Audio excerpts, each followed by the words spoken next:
Hello, thanks for joining us on your program that beams the searchlight on topic issues in the Nigerian polity, Focus Nigeria. My name is Benga Aruleba. It's day 3 of our special transmission from the United Kingdom, as we are reaching you live and direct from the OTV studios here in Vauxhall, Central London.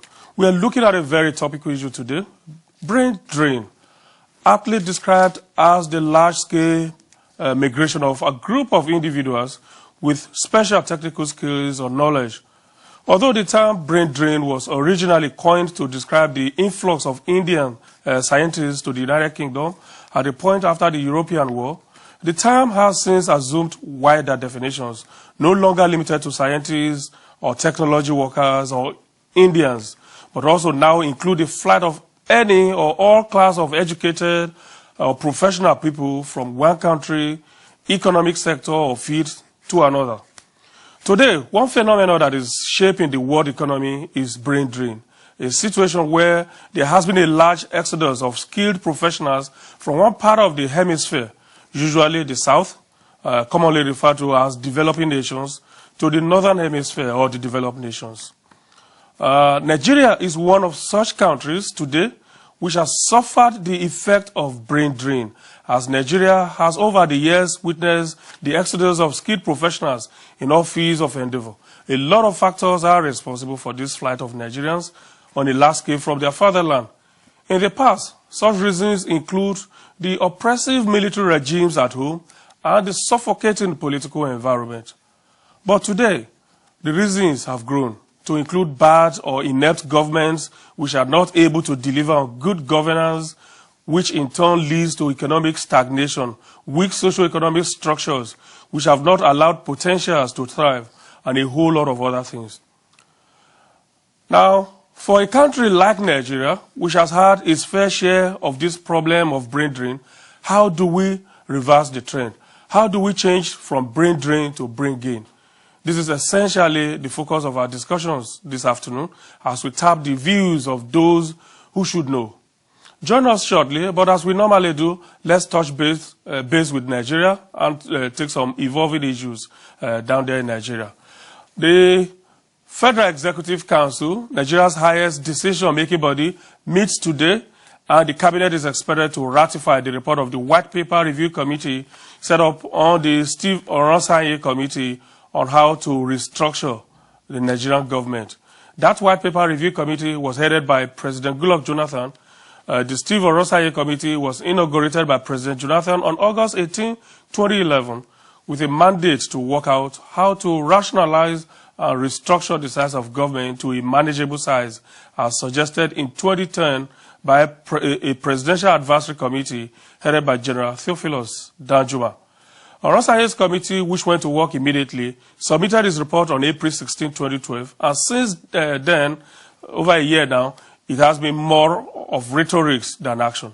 The committee had recommended the outright scrapping of some government agencies, the merger of some, which duplicates each other's function, the restructuring of some, while some others, notably research institutions and professional bodies, were recommended to be taken off the list of agencies that get appropriated for from public offers. After so much politicking, back and forth movement, the die is cast now, and the government may have summoned the courage to do the needful here. In the emerging scenario, the Independent Corrupt Practices and Other Related Offences Commission, ICPC, will be merged with the Economic and Financial Crimes Commission, EFCC, to form just one body, but not merged with the police, as Oronsaye's committee suggested. The Bureau of Public Enterprises, BP, the National Agency for Poverty Eradication, NAPEP, which only legacy is the Keke NAPEP, the Public Complaints Commission, and a host of others will all be scrapped. The National Salaries and Wages Commission will be scrapped, and its functions transferred to the Revenue Mobilization, Allocation, and Fiscal Commission. The Public Complaints Commission will also be scrapped, and its functions added to that of the National Human Rights Commission, while the Police Service Commission will not be a standalone body as it is today, but will be under the Minister of Police Affairs, with the Minister of Police Affairs as chairman. Also, all research institutions and professional bodies will cease to get government funds from the year 2015. In all, the idea is that as many as 218 of the 541 federal agencies, commissions, and parastatals may go.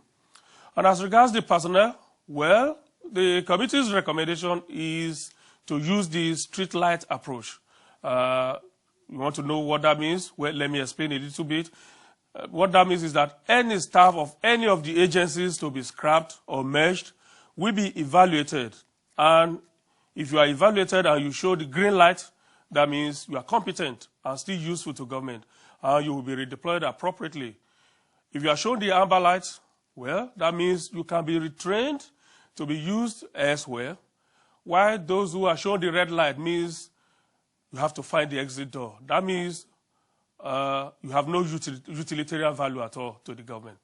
Well, I've exhausted all the time we have for a review of the polity, so it's a very important issue, and I need to give you all the facts on all of that. So let's just take a quick break now to prepare for our discussions this afternoon.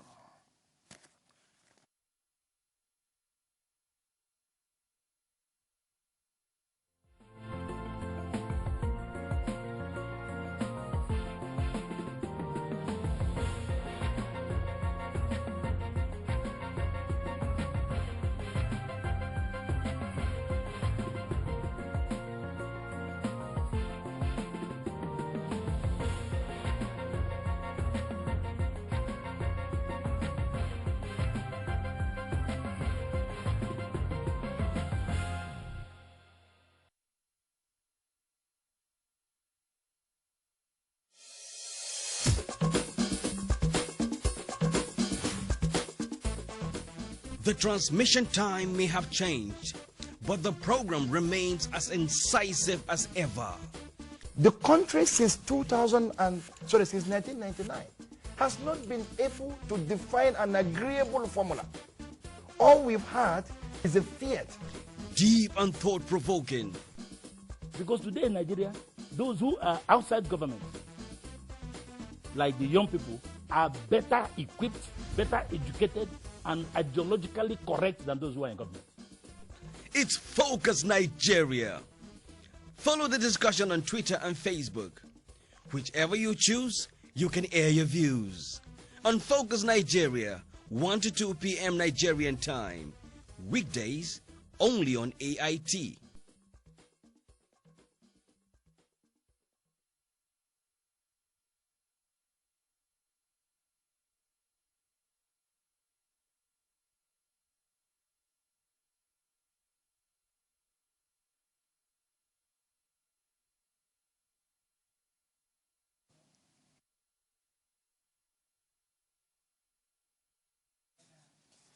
Right.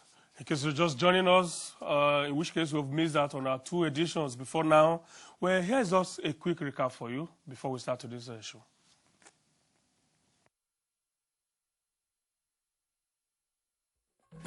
The numbers don't matter. It's what contribution can we make, both to the country, here and back home. Indeed, the UK government do not, as yet, have a full database of the UK citizens in the diaspora. Positively or in equal measure? Whatever, we will respond, I assure you. Same visa procedures, visa difficulties, challenges and all that. We need the UK more than the UK needs us. Nigeria is not a toy country that you can create hardship for its citizens and for it to just be watching. All right, thanks, Vidal. Thanks for that quick flex there. Let's start today's show in earnest now. Let me quickly introduce my guest for today, Mr. Romanus Nwakuna. He is joining us for discussions. Mr. Nwakuna is a lecturer in London South Bank University Foundation campus. Good to see you, sir. Thank you very much. Thank you for having me. Right. Also joining us for discussions this afternoon, it's my pleasure to welcome Lord Julian Robertson Jones. He is Chief Executive Officer, Chairman of Enterprise Africa. As a Lord, he is a member of Parliament. Upper Chamber of Parliament? Actually, no. Okay. I'm not a member of Parliament at all. As a Lord, what does that mean? I am a Lord, but of not a British title, but of a European title. Okay. You are not in the European Parliament? I'm not in the European Parliament, no. Okay, good to see you, sir. Good afternoon. Right. Mr. Ndubisi Keja is also joining us. He is director of the CHARS. What's that? What are you into? The CHARS, thanks for having me, first of all, Benga. The CHARS, we're a consultancy. Essentially, we work with clients and partners in order to help them facilitate their projects and their enterprises in the emerging markets. So Africa is one of them, obviously, and Asia, the Caribbean, and South America. Okay, no doubt a Nigerian in diaspora. Of course, yes. Good to see you, gentlemen. Okay, Mr. Romanus, let me start with you. One of the biggest problems Nigeria is facing right now has to do with education. As we talk now, university lecturers in Nigeria are on strike. This is the third day and is indefinite. What do you think? And this is a usual thing. What do you think Nigeria can do to overcome this problem that is affecting the education sector? Thank you very much. It's not just the education sector. I think it's... Yeah, we're situating this with the question of brain drain now. Yeah, what I wanted to say there is because if you do not remove the underlying issues which are militating against anything that is being done in Nigeria, even in the education system, you won't get anywhere. I might be a little bit critical in this program, but that is the truth. Nigeria has a kind of culture that is not exportable. It does not help its goals and aspirations. And it doesn't matter whether you are one of the 250 ethnic groupings, but the aggregated culture in Nigeria undermines every effort to progress. And that is exactly the same thing that is happening in the education system.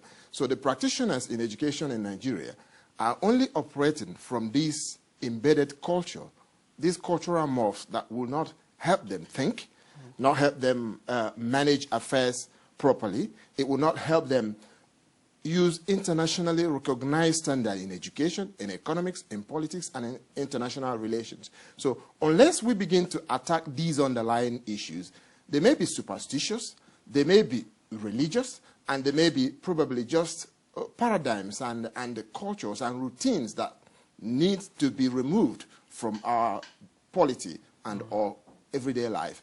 If that is not done, get the best Nigerian into education, he will be overwhelmed by this culture.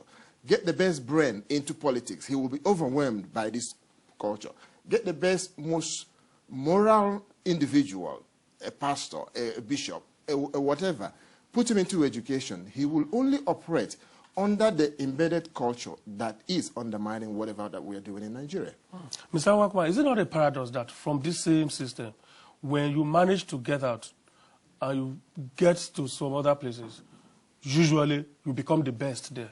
Isn't that a paradox? Of course, yes. Then what is the problem? Because you talk about a culture. Mm-hmm. How do we break that culture to ensure that Nigeria maximizes these things positively? Yeah, it is very hard, but it can be done. I came into this country about 16 years ago, and I did not have a university education in Nigeria. I only had all my education in this country, and I am now working as a lecturer in a university in this country. If I was in Nigeria, and I was there 2 months ago, a visiting lecturer in the University of Calabar asked me to bring my CV and that there is money to be made if you're a lecturer in Nigeria. He did not bother about my capabilities and my skills. He just said that there is money to be made. This is because there are cultural norms, there are things that university lecturers do in Nigeria that give them money that is outside of the normal education practices that cannot hold water here. So if you come here, a human being is inherently flawed in his lifestyle. And unless he is caged by either the law or under the auspices of the culture he's operating on, he will go overboard. So if I come here from Nigeria, I will only operate because there are laws, and probably to do with the practitioners of those laws and those who adjudicate them. It will cage my excesses. It will stop me from doing what I would have done otherwise as a human being.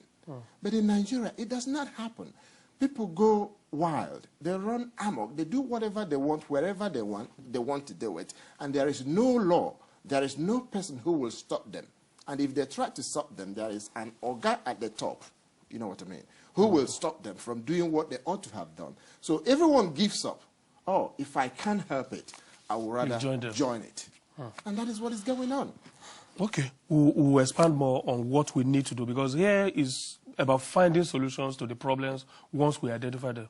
Lord Julian, I understand that you are an investor, that you have investments across Africa, about 37 countries in Africa. This is correct. Nigeria is one of them. Yes. How did you find the Nigerian climate conducive enough for you to invest? Did you have to do anything onto us? I found that, well, first of all, I have family in Nigeria. So I find that... Family, how? My wife is Nigerian. Oh, okay, so you are our son-in-law. All right. I chose Kwara State because that's where my father-in-law is a traditional ruler of. Okay. And so I was able to approach the governor there, and finding Kwara State easier to start to build in, and on my father-in-law's land and everything. And out of there, we're able to generate further afield into Lagos, into Ogun State, and further afield. I want to look at other aspects of, obviously, Kaduna and Sokoto, and up north, where obviously there is a need for what our company can do in providing solar energy and green housing and water filterization, which our company has sole rights for. And there's no, we have the rights across Africa for that, and we have the pattern only in the UK and for China for it. Okay. Nobody else has it. Wow. And it can do a lot for Africa and China as well. Okay, so your company is involved in the areas of power generation? Yes. Sustainable? Yes, area? Absolutely. You are not into oil and gas or agriculture, because that part of Nigeria where you said you are based is also good, very good for... Absolutely. Holds a lot of potentials for investment in agriculture. Agriculture, we're also looking at, with our water filterization system, which we intend to use within our housing development for our solar panels and solar housing, the water filterization we can also use on farming as well. It has, where farming normally takes a year, we can cut the farming process down by 6 months. Okay. And it can double the size of the farming produce by 25%. Okay. We are just trying to use you gentlemen, particularly the Nigerians who are in diaspora, as a beacon of hope for others. Mr. Keje, let's share your own experience too. How doing business in Nigeria? You do business in Nigeria, don't you? I do business in Africa, and I've done business in Africa, not yet in Nigeria.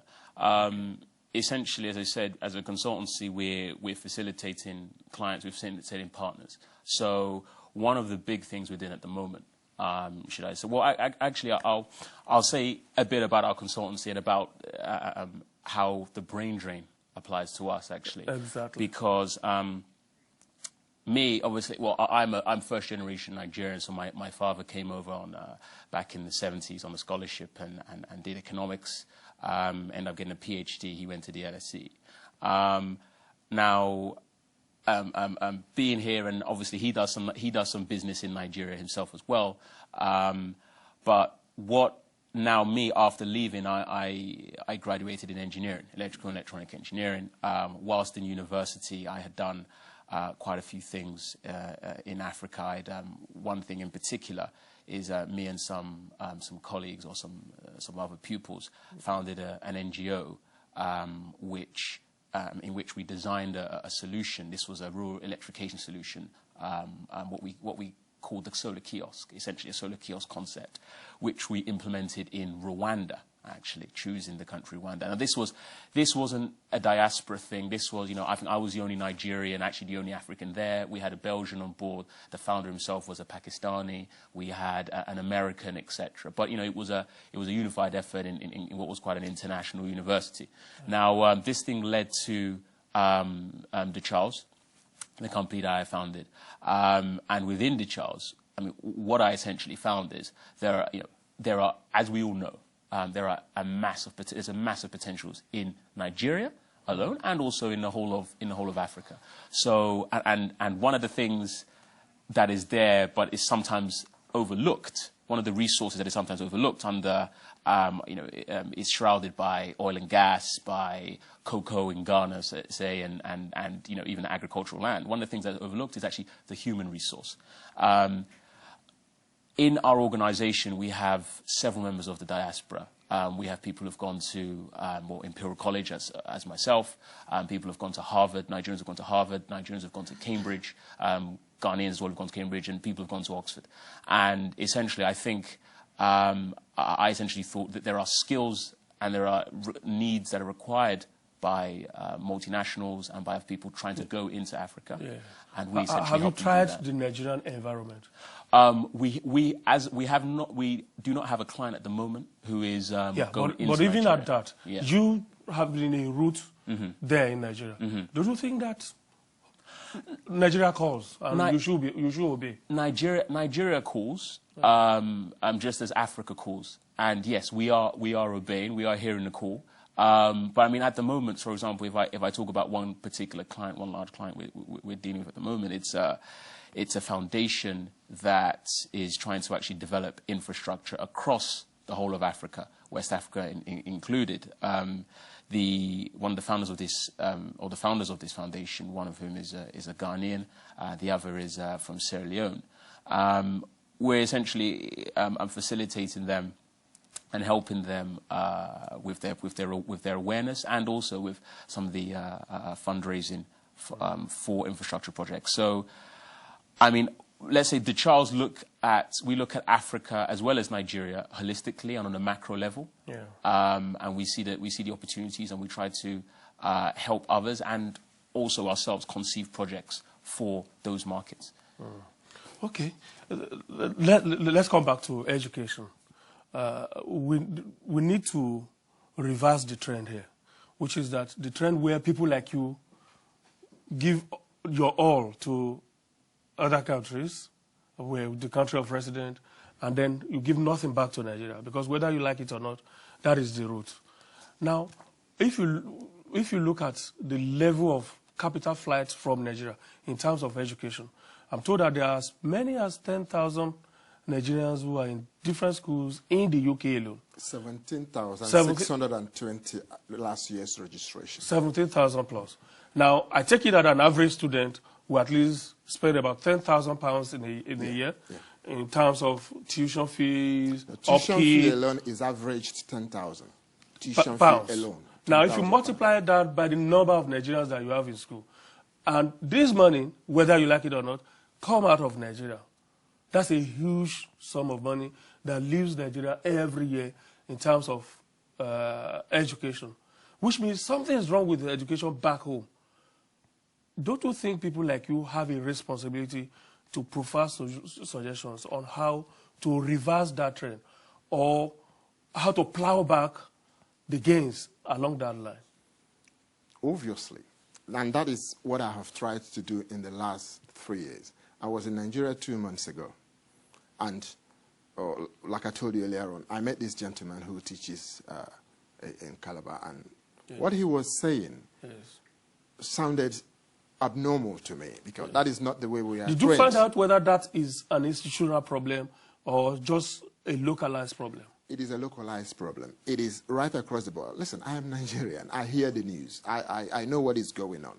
And it is not possible, having been saturated with what I may probably describe as a superior culture, and then you go back to practice what you think is in contradistinction with what you believe in, education-wise.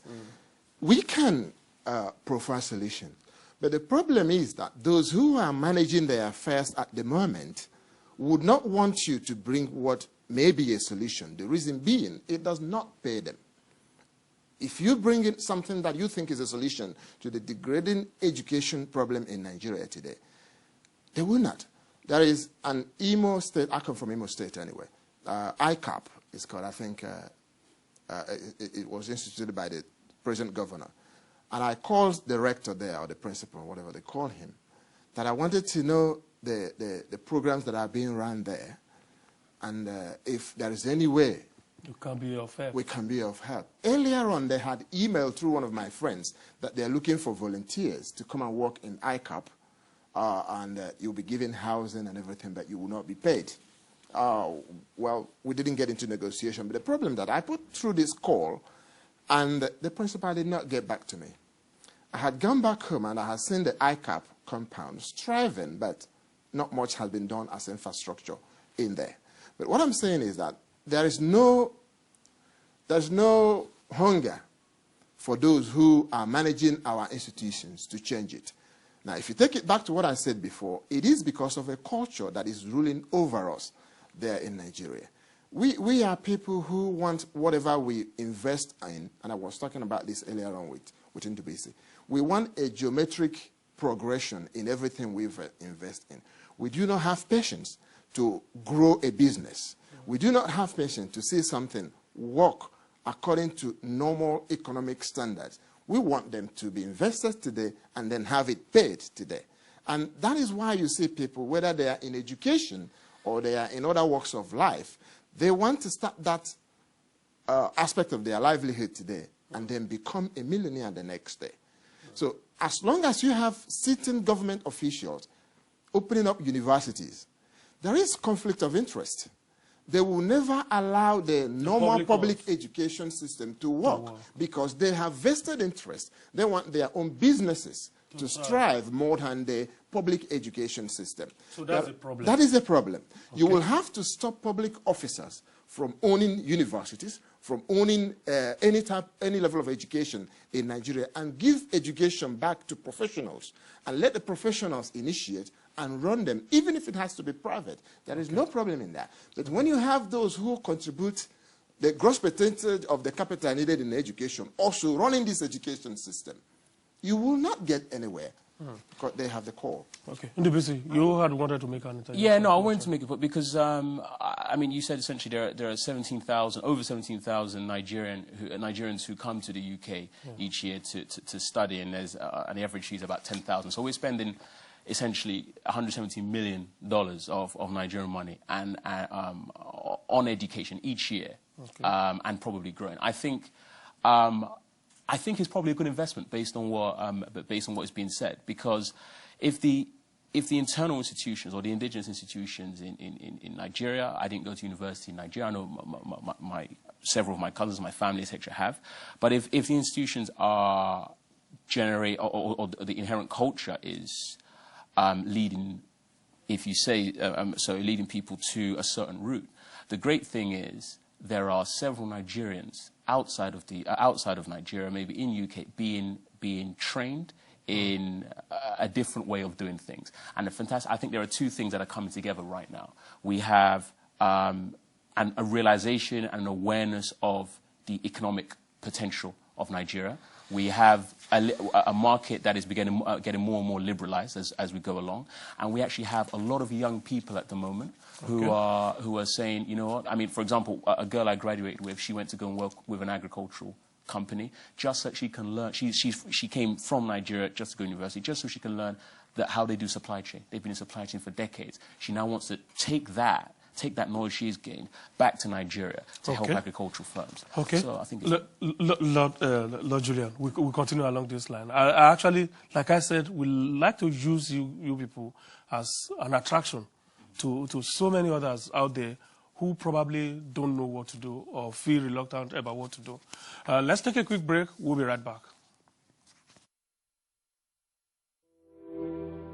Amina would ask you something, if she could. She'd ask you to save her life, but she's too exhausted. She'd look you in the eye. She'd ask again if she thought someone, somewhere, had the heart to help. If Amina could ask you, would you help? You can help. You can save children's lives by calling Save the Children today. To help a child survive, will you give just £2 a month? Please give your support today by calling 0800 048 2017. Please, help a child like Amina right now. We know what it takes to save a child's life.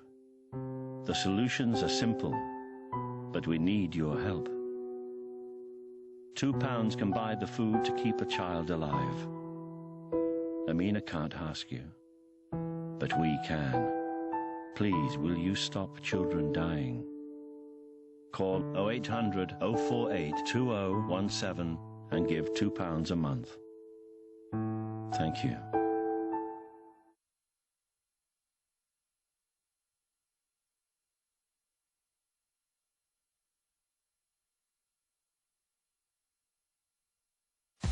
Introducing the future of TV. The O-Box, a world of live blockbuster TV. Pause, play, rewind and record live TV. Somebody shout hallelujah. Take your favourite channels from Africa and around the world, wherever you go.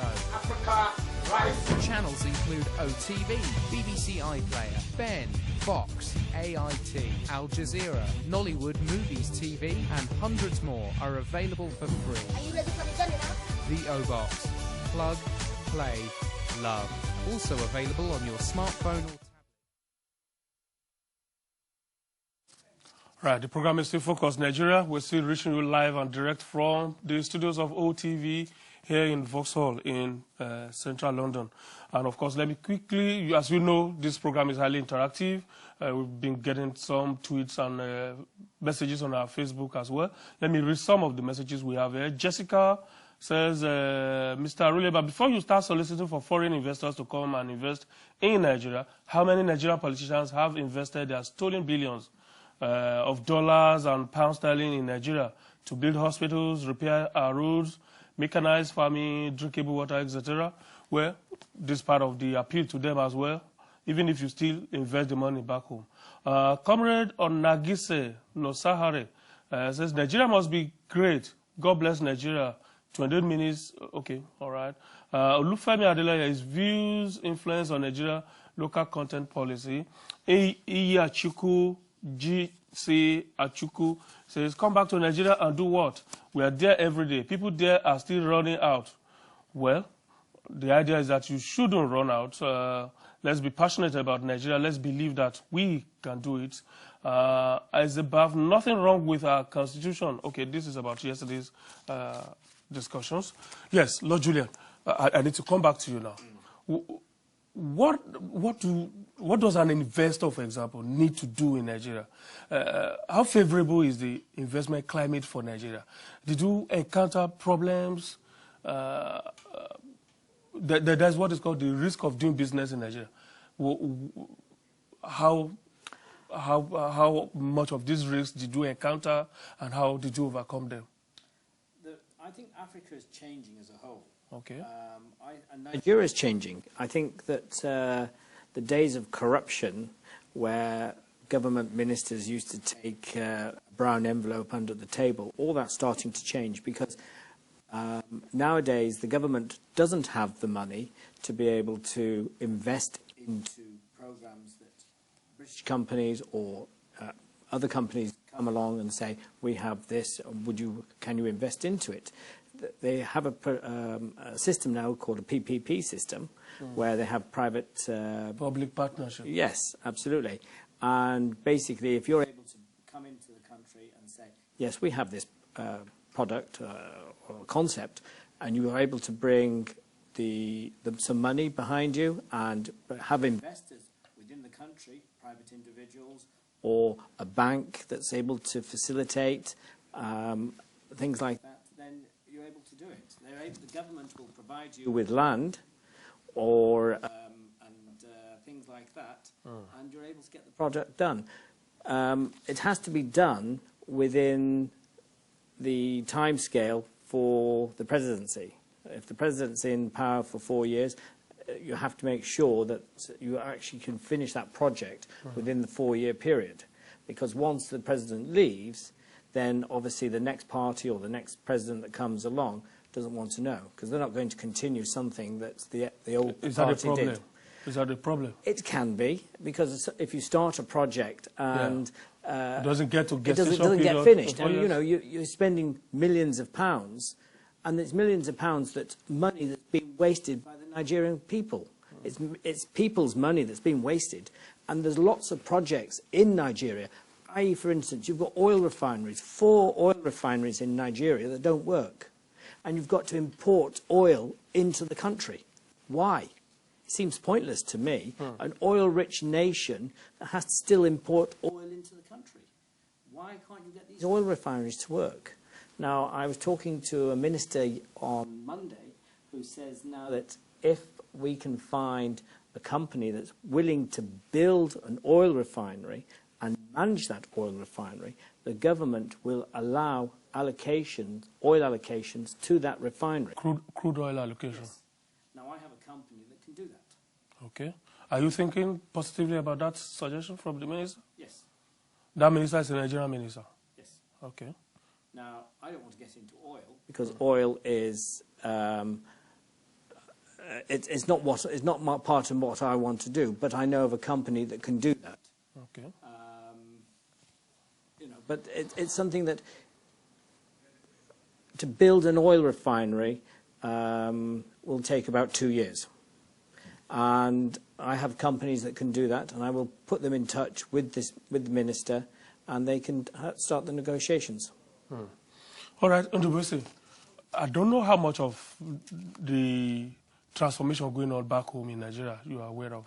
There are so many areas that are opening up in power, in refinery. It's talked about that. Nigeria has 4 refineries, all owned by government but not working. So there are opportunities for private investors there.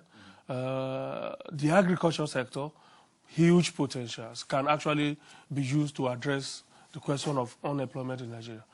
So there's plenty of opportunities for guys like you to look back. There are too many. There are too many opportunities. There are several opportunities. I mean, for example, one of the big things that we've been involved in is telecommunication, and well, the statistics are pretty ridiculous. If I remember and regurgitate the Nigerian statistics, I think in 2000 there were about 30,000 registered SIM cards in Nigeria, and by 2010 there were 87 million. It's a growth of about 290,000%. It's not recorded anywhere in the world. I mean, I think that is the highest growth I mean anyone has probably seen with regards to mobile subscription. And you know, if you look at the rate at which people are using the internet itself, mobile broadband is being heavily used. You know, now there are more people using the internet in shall I say, the developing parts of the world, Asia and Africa, than in the Western world now. You know, so there are so many opportunities, and essentially what we do is twofold, or what I try to do, right, is twofold. The Charles tries to find these opportunities and link people with these opportunities, and these would be multinational. These would be people from the diaspora of any region who are trying to come back. And what we also do is we work with the diaspora, whether in our team, we have some diaspora in our team. Of course, I'm one of the diaspora as well. And we're trying to bring these skills that we've picked up, these fantastic skills in engineering, in finance, in some of the professional services as well, because there's a huge potential for professional services. We try to bring these back. So I definitely look at the macro picture. And I zoom in. Another thing that, because you guys are talking about oil and gas, if I may say quickly,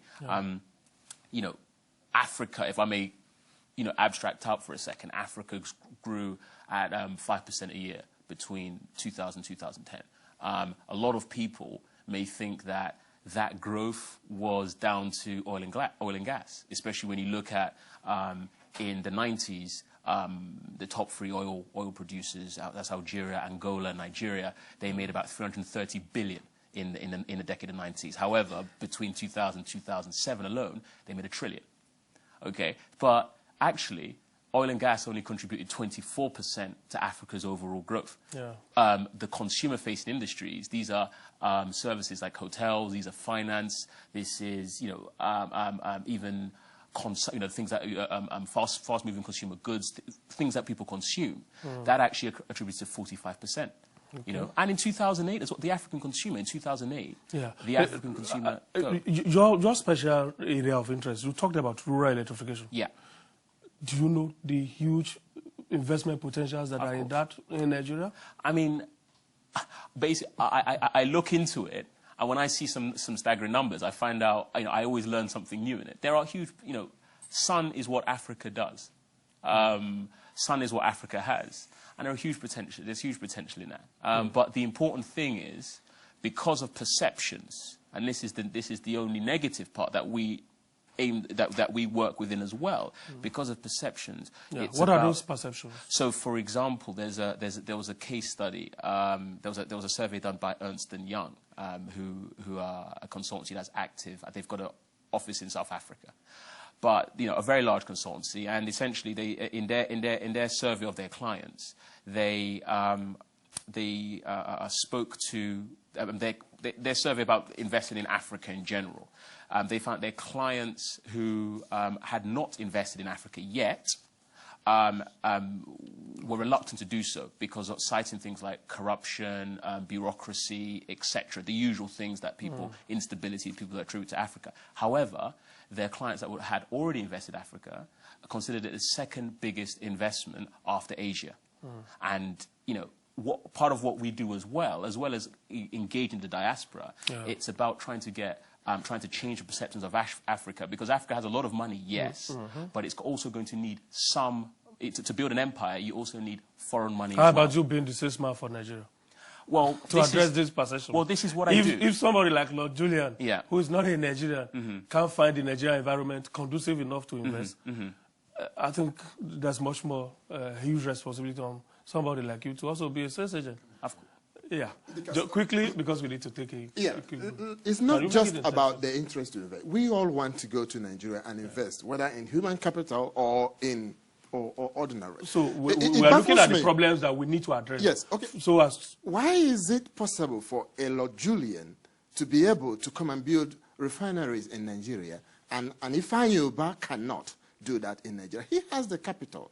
Lord Robertson here is probably raising capital through individuals and our government here. The greatest problem we have in Nigeria is capital. This capital is mostly in the hand of government and their ESCO officials, banks, and all the rest of them. Until this capital is released at a manageable interest rate, I have a plan. I was saying, if you can give me just 1 minute, the shirt Julian is wearing is probably about £30 or £29 in this country. If you log on to the new Amazon of Nigeria, Jumai, you are going to pay about £100 for that same shirt because it's imported here. It's imported from here. Even though it's made in Bangladesh, it's taken down here, and then a Nigerian comes here to take them. And then after all his costs, he's selling them at almost 300% of what he bought them from here. So that's the cost of doing business in Nigeria. I do that same business in Nigeria. I have a flair for fashion. I make clothes. I design clothes. No, but I cannot do that. We want you to do business that will create employment. That's what I'm saying. All right. That's what I'm saying. If I have a factory that can make shirts in Nigeria, I'm going to employ 2,000 people. All right. We'll take a quick break. When we come back, of course, we get to the second level of the interactive platform, which is to open the phone line. I'll be telling you the number to the studio then.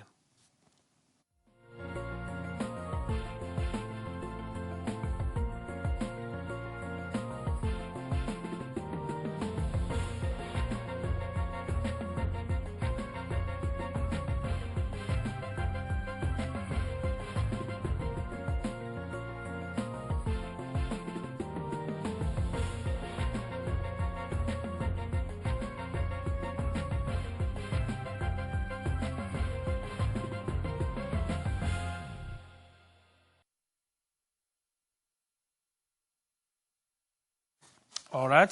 Like I said, we're opening the phone line now. The number this afternoon is +44 207 819 6460. +44 207 819 6460. That's the number to the studio.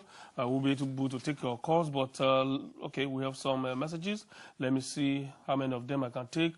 Onogu Galacticos said, in the situation where medical doctor uses Nokia torchlight for operation in the theater, in the absence of all Medicare, it cannot be prevented. Okay? Santoma Joel, how on earth would sitting public officials open universities in the country? That is conflict of interest. This is sad. Okoyemi Duke, Nigerian government need to create an enabling environment for the potentials embedded in the country to strive. Gostam Ogogo, corruption is #1 culprit of Nigeria brain drain. Strong fight against corruption is the solution. Onogu Galacticos, Iyajichuku, and Ichuku, all of them are still tweeting as well. Nigerian government need to create an enabling environment for the potentials embedded in the country to strive. That's Okoyemi Duke. How to make that happen? Okay. Okay, Alex is on the line. He's calling from Sheffield. Alex, good afternoon. Hello. Good afternoon. How are you, sir? I'm not bad. Right, shoot. Can we hear you? Yes, my name is Alex. Yeah, we know that. I would like to agree with a little bit on the guy on the red side there, because I actually had a personal experience while I was in Nigeria. I actually work for Google. I'm an artificial intelligence consultant with Google here in UK. And some time back, I traveled to Nigeria for 1 year to do my compulsory National Youth Service Corps. I served in a place called Imesile, somewhere around the Obokun local government, Osun State. And I want to say the Nigerian problem is attitude. It's a major problem we have in that country. Attitude from the lecturers, teachers alike is quite terrible. My first experience I had there was they had a laboratory in a physics science laboratory. Every equipment were there. But the problem they had was that practicals were not being done. Like, why were the practicals not? They said government did not provide funds. But to my amazement, in that school for 10 years, no practicals have taken place. But that was the laboratory. Every equipment were there. Lying fallow. All right, Alex. And the only thing I could do was I dusted this in and we started practical physics. It was alien to those students. Okay. I started other projects in the environment. I engaged students, but I believe that even those students, like most Nigerian graduates, are not employable. All right. Thank you, Alex. Yes. Can you quickly address that? Is it a question of funding that is the problem with the Nigerian education system? No, it's not. It's not a question of funding. No, it's not funding. Because if it is funding, then it is the system by which funds get to the places where they have to be used. I was talking about culture before. It is only in Nigeria that you see people carrying bags of money around. Thank God the central bank governor is trying to address that now. But what is it that every year what we hear, money has not been released? You know, there are so many languages that are only peculiar to Nigeria. Money has not been released. You don't hear it in any other economy. Allocation has not come. Allocation has not come. What happens to the banking system where these things are automatically transmitted to the areas where they have to be used to touch the life of human beings? Why is it that people are still being paid in cash there in Nigeria when we have one of the most thriving banking systems in Africa, if not in the whole world? Why is it that we have to wait for money to be allocated? The main source of our economy, source of our money in Nigeria is oil. We know how much it sells. We know how much that is going to come in a year, assuming we pump the amount of allocation due to us by OPEC. So it is not rocket science to know how much that is coming and where they will have to go automatically from the Ministry of Finance to the Education Department, Defense Department, or whatever. Yet somebody sits on this money and wants to carry them in Ghana must go bag. That is a real problem where you have in education. There is money. Until you have a system wherein money does not have to touch a pension fund manager hand or be banked by him before it gets to the pensioner, then you won't solve this problem of corruption, which is the bane of our problem today. Okay. But curiously, Lord Julian says the problem of government officials openly demanding for bribe. It hasn't encountered that. What are the areas of problem in doing business that you before you go back to him? The issue of corruption is not just government official. Corruption now is a culture in Nigeria. We have certain acceptable cultures that is funny in the whole world. If I come back from here to Nigeria now and I don't build a good house, ride a huge car, I will not be accepted in my village. So I will be forced probably to go and get those things by all means. This is what is fueling corruption, and it is not only in government quarters. Individuals, even your own very brother in the village where you come from, want to live on your mega resources to see himself somewhere. So yes, there may be curbing of corruption among government officials, but it's still striving among the citizenry itself, in marketplaces, in private organizations, in government parastatals, and especially the directors of most of government parastatals are the most corrupt individuals in Nigeria. They all have estates. Oh. All right, let's get to share the experience of Lord Julian in this area. I think that's more to do with kind of class, isn't it, rather than corruption in itself. I think it's a status, how people foresee. But like I said to you, like I said to you gentlemen outside, Nigeria and across West Africa at least, there is a middle class that's starting to emerge now, which is starting to be a force within itself. And that force is being recognized. You know, the middle class society within Nigeria could actually run a country itself, and that's very good, because it's not actually relying on the old society to do anything. It's actually emerging as an independent, free will society. These middle class individuals are only funded by the government investments alone. Okay. You have to diversify. Could I just say something? Put that on hold for now. We'll talk about that shortly. But Dominic is on the line. He's calling from London here. Dominic, good afternoon. Yeah. Hello, good afternoon, Mega. How are you, sir? Yes, thank you, sir. Thank you for coming to London. I've been looking for a way to reach you. I'm here. Have the clear direction. But however, what I want to say as regard to the ongoing program is just to say that if we don't deal with the problem of corruption in Nigeria, we're not going to go anywhere. Let me give you an example. A National Orientation Agency that is being managed by Mike Omeri before Jonathan came on throne came to London here. They came to collect about several something people number. I was one of them. We went to a meeting. They called us for a meeting to say that we should come together to see how we can bring something to the table to enable us to advance Nigeria. Having done that, he took our number back to Jonathan. Jonathan gave you an employment. We were not worried about that one. We're thinking that this will give us an avenue to see how we can contribute. If you believe me today, if we call that office, everything we say forwarded to voicemail. The man has not been doing anything. That's one side of it. Then if you talk of orientation, orientation is another problem that Nigeria is facing. Every Nigerian believes that one way or the other, I must cheat my fellow human being to enable me rise. If you take a proposal now to any office in Nigeria now, then you now say you want to do a business. All they will do is to collect your CV. All right, Dominic. Let me just ask for clarification here. The NOA, is it under the present leadership of Mike Omeri or before him? Mike Omeri, I know him face to face. Mike Omeri. Yes, you said they collected what? Your phone numbers? Collected my number. How many of you? We're up to about 700. So what was supposed to happen after? Yeah, the purpose of the number was that any time we have anything to discuss, we can always bring it at the table.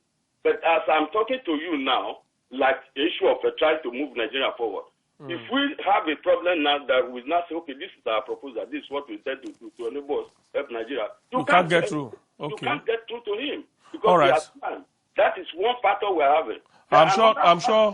I'm sure NOA officials are watching this program, and I'm sure there will be some response. If I get something before I leave here, I will certainly get to inform. Thank you, sir. All right. Okay. Yes, there was going to be a controversy as to, yes. Maybe we can come back to the issue now. Yeah, I mean, it's pretty much a reiteration of what I stated before. I think essentially there are two sides and there are two sectors. Essentially, there's the public sector and there's the private sector. You know, God has blessed Nigeria as well as most of Africa, really, that it has a lot of opportunities in its private sector. And I know that the public sector, I mean, essentially, I think that with the education system that the professor is describing and that, you know, we know something of in Nigeria, I think essentially taking people outside of the country or people leaving the country, maybe this new middle class, maybe other people who aspire to be this new middle class, leaving the country to go to the UK, the US, wherever, in order to taste a different culture. I mean, clearly, Professor Romanus has tasted a different culture while he's been here in his tertiary education, which is why he argues passionately about the culture that exists there. But allowing the youngsters, the people like like myself now, to leave the country to taste something different, and to actually gather up their own capital to invest in the many opportunities in Nigeria, that is the way forward for Nigeria. Because in the end of the day, the politicians, the public sector, they follow the money. And if the money that is on the ground, that is in oil and gas, that is in the consumer sector, if that can be produced, they will essentially follow and liberalize and have to adapt to where the money is coming from. All right, we have just about 2 minutes to get out of this studio. Let me just get your final comment.